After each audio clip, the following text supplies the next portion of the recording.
Okay, here we go, installing SurgeMail on a Linux host. We fetch the installer script first, wget nevinsight.com/setup.sh, and then we run that script sudo bash setup.sh. That fetches the distribution, untars it for us, and starts the installer running.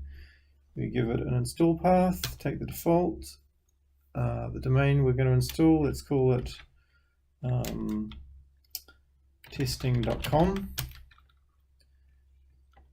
If you have an actual host name for your server, which you should have, it might be mail.testing.com.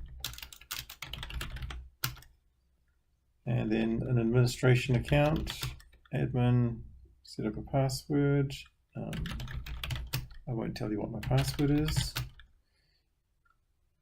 An email account set up, and then we just run the rest of the installation. Tick, tick, tick, tick, tick. And it should be done. Now the URL that's suggested for administration isn't going to work because I don't have that configured in my DNS yet. But if I just connect to the IP address instead with my web browser,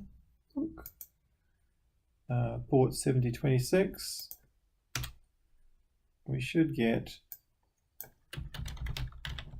our admin console. Yep, here we go. And sure enough, we can add domains or users or whatever we want to do. So if I look at domains first, domain settings, we've got one domain set up at testing.com. We could add another domain if we wanted to, blah, blah, blah, blah.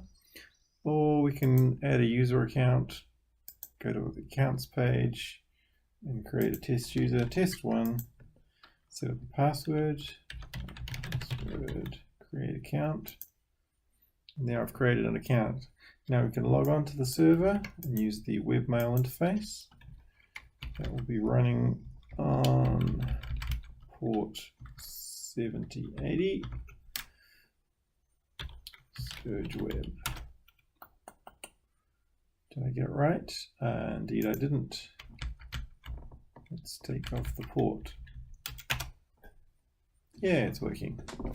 And we can log on to that, and with the password, if only I could remember what it is. Yes. And there we have our web email interface all ready to send and receive emails. So the only step we really need to do to get it fully working is to add our DNS entries for our domain.